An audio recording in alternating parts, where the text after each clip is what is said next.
ትችላላችሁ። አንብቡት። ቤት ገብታችሁ ያዥሩታ ለነው የመጣ ነው። ይህንን ወረቀት ያዥው ግን ያዘው መጀመሪያ እኮ ላንቺ ነው። ሰላም ጤና ይስጥልኝ። እንዴት የተከበራችሁ ቤተሰቦች እንዴት ናችሁ? እኔ ያለው እግዚአብሔር ይመስገን። ቤተሰብ እንግዲህ በቆፈሩት ጉድጓድ ራሳቸው ይገባሉ የሚባለው አንድ ሰው ተንኮል ሲሰራ እራሱ ነው የሚጎዳውና ሩታ እንግዲህ ሰሞኑን በጣም ተንኮል እየቆፈረች ጉድጓድ እየቆፈረች ስትቀምር ነበርና ዛሬ ላይ እንግዲህ የሁላችሁ ኩም ብለው ኤፍሬምማ አይናገርም አይጋገርም። ምክንያቱም ቡዜ ከዴቭ ጋር ስተናገር እንደሰማችሁት ከሆነ ኤፍሬምን አስጠንቅቀዋል። ዴቭ አስጠንቅቀነዋል። ኤፍሬም ማን ነበረ? ዴቭ አንተም ተጠንቀቀ፣ እሱ የተደረገውን ነገር እንዳትደረግ ተብሎ ነበርና እንግዲህ እንደምታዩት ኤፍሬም የሚናገረው የሚጋገረው ነገር ስለሌለው ጸጥ ብሎ ማየት ብቻ ነው፣ ማዳመጥ ብቻ ነው ስራው ማለት ነው።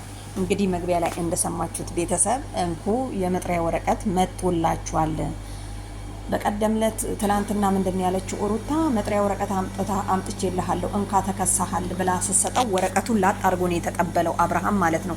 ምክንያቱም አብርሃም እጁ ስለሌለበት በራሱ መተማመን እንዳለው የሚያስታውቀው ያኔ ነው። አሁን ግን ገኒ እንቺ ያዢ ስትባል አይ ያዘው፣ ምክንያቱም እንዴት ብዬ እቀበላለሁ በውሸት።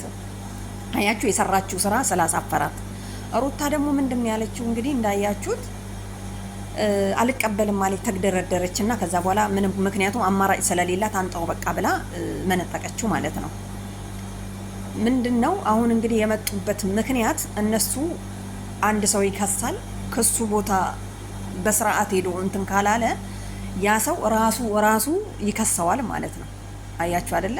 ስለዚህ አብርሽ ስሜ ጠፍቷል፣ ስማችን ጠፍቷል እኛ ባላደረግነው በሚል ሄዶ ከሰሳቸው። መጥሪያ ወረቀት አመጣላቸው። አሁን ግን እንዴት ይሄዱ? በሽማግሌ እንስማማ እያለች ነው ገኒ ሀሳቧ ማለት ነው። ይመስላል አይመስልም? ቤተሰብ ወረቀቱን ያዘውና እንስማማ፣ ሩታ የለችበትም። በደንብ አርጋ ሩታ አስረግጬ የምነግራችሁ ከሚስጥሯ ከመጀመሪያዋ ከጥንስሷ እንደውም ሀሳቧን ገኒን ልጁን ውሰጂ የምትለው ሩታ ነች። ሩታ በጣም ተንኮለኛ ሰው ናት።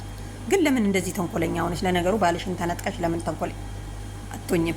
ማንም ሰው የሚያደርገው ነው። ሲጀመር ደግሞ ክስ ቦታ ስትሄጂ በእርግጠኝነት እነሱ ናቸው የወሰዱብኝ ብለሽ ነው የከሰስሽው። ቢያንስ እነሱን እጠራጠራለሁ ጠርጥሬያለሁ በአካባቢሽ ማንን ነው የምጠረጠሪው ብሎ ነው እንጂ እኮ ህግ የሚጠይቀው የወሰደብሽ ማን ነው ብሎ አይጠይቅም። ስለዚህ አንቺ ግን የምጠራጠረው ሳይሆን የወሰደችው ቡዜ ናት፣ አብርሃም ኤርሜላ ናቸው አለ ከኤፍሬም ጋር ቀምረሽ ማለት ነው። ስለዚህ በቆፈርሽ ጉድጓድ ራስሽ ገብተሻል። ምንድን ያለው አብርሃም? ዝም ስንል በግ እንሆናለን አለ። በአሁን ሰዓት ዝምታ መልስ ነው የሚባለው ነገር አይሰራም። ከበግም በግ ነው እንጂ የምመስለው አብርሽዬ ማለት ነው። ምክንያቱም ሩታ በግ ናችሁ ብላ ያው ተጫወተችባችሁ። ለማንኛውም ሩታ በቃ አርፈሽ ተቀመጪ። አብርሽ ከሄርሜላ ጋር ደህና ኑሮ እየኖረ ነው። ደግሞ ሄርሜላ እንዴት አባቱን ያማረባት እናንተ! ኧረ ከዓይን ያውጣችሁ። እውነት በጣም አምሮብሻል። አብርሽ ተመችቶሻል ማለት ነው። ስለዚህ በደንብ አድርጌ እንከባከበዋለሁ። እኔ የምንከባከበው የምወደው ሰው እንደኔ ካልሆነ ምን ያደርግልኛል? ለፋው ብለሽ ነበርና አብርሽ እንትኑን እየመለሰ ነው መሰለኝ፣ አጸፋውን እየመለሰ ነው መሰለኝ። በጣም አምሮብሻልና ሄርሚ እንግዲህ ከሩታ ስር መጥፋት አለብሽ፣ ማምለጥ አለባችሁ ማለት ነው። ምክንያቱም ሩታ የምታኖርሽ አይመስለኝም በዚህ ከቀጠለ። አሁን ደግሞ ሌላ ነገር ጠምጥማ ትመጣለች። ምክንያቱም እዚህ ጋር ክስ መጥሪያ መጥቷል። ነገ ደግሞ እዛ ትሄዳላችሁ። ከዛ በኋላ ደግሞ ሌላ ነገር ትጠመጥማለች እናንተ ጋር ለመምጣት ማለት ነው። እርግጠኛ ነኝ ገኒ ሳትሆን ይሄንን ያረገችው እንደነገርኳችሁ የሩታ ሀሳብ ነው። ገኒ ተስማማች። አክስትየው በሚለው እንትን ሲጀመር ገኒ የሩታ አክስት ከሆነች እንዴት ነው የልጁ አክስት የምትሆነው? ስለዚህ ገኒ ይሻለች፣ ልጁን ወሰደችና አብርሽና ሄርሜላ ስለሚናፍቋት ማለት ነው ሩታ። ለማንኛውም ሰው ያላደረገውን ነገር ሰው ባልሰራው ነገር የፈለገ ነገር ብታደርጉ ሰው ፊት አይደለም ምንም ፊት ቢቀርብ በሰራው ልክ ነው የሚከፈለው። ስለዚህ አብርሽ ወዲያው ነበር ወረቀቱን እንካ ስትለው ቅብል ያለው። እነሱ ግን ተግደረደሩ። ምክንያቱም ያዘውና ክሳችንን አንሳልኝ ነው ወይስ ምንድነው? በጣም የገረመኝ ነገር ደግሞ የኤፍሬም ጉንጩንና የሌለውን ጺም እያሻሸ ዝም ብሎ ማዳመጡን የገረመኝ ያ ሁሉ እንደዛ የሚለፈልፈው ማለት ነው። ቡዜ ግን በጣም ጀግና ናት። ቡዜ ምን ያህል ብታስጠነቅቀው ነው ኤፍሬምን አደብ ያስገዛቸው? አይ አንዳንዴ ታላቅ ሴት ማለት እኮ ለዚህ ነው የሚበጀው። አያችሁ አይደለ?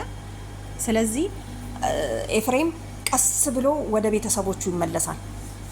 አይታችሁ ከሆነ ማለት ነው። እና ቡዜ ምንድን ያለችው ለዴቭ፣ እኛን እኮ ሩታ እየበታተችነች ነው ያለችው፣ አልገባችሁም።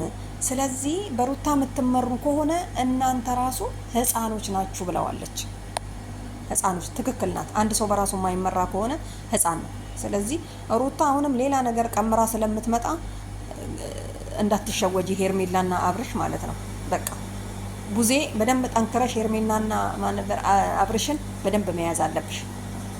ኤፍሬም አሁን ምን ማድረግ አለብኝ ብሎ ሀሳብ ውስጥ ነው ያለው። መናገር አቅቶት አይደለም። አንደኛ ደግሞ ተቀጥቷል። አያችሁ አይደል? ተቀጥቷል በቤተሰብ እና ያው ሄርሚ እንግዲህ አምሮባታል፣ አይታችኋል። ምንም እንትን አያስፈልገውም ግርግር ምናምን። ሩታ እንግዲህ ቀንታ ነው፣ ፍቅርም አለችበት ብሏል። አዎ ፍቅርንም ካጠገባችሁ አርቁ ብላለች ቡዜ። ትክክል ናት። ለምን መሰላችሁ? ፍቅርና ሩታ የሚቀምሩት ቀመር ቀላል እንዳይመስላችሁ። አይደለም ይሄ ቤተሰብ ሀገር የሚበጠብጥ ነው የሚመስለው እኔ ሳየው ማለት ነው። እና ያልጠፋውን ልጅ ጠፋ ብላ ሄዳ ወስደውበኛል ብላ በስም ማጥፊያነት እንግዲህ ተከሳ እንግዲህ እዚህ ደርሳለች። ለማንኛውም ቤተሰብ ይህንን ይመስላል ዛሬ። ሲቀጥል ደግሞ ምን ልልሽ ነው ሩታ፣ ወንጀል እስከሰራሽ ድረስ ለልጅሽ ኑሪ ለልጅሽ አትኑሪ የሚል ህግ የለም። በቃ ምክንያቱም ስራ ነው።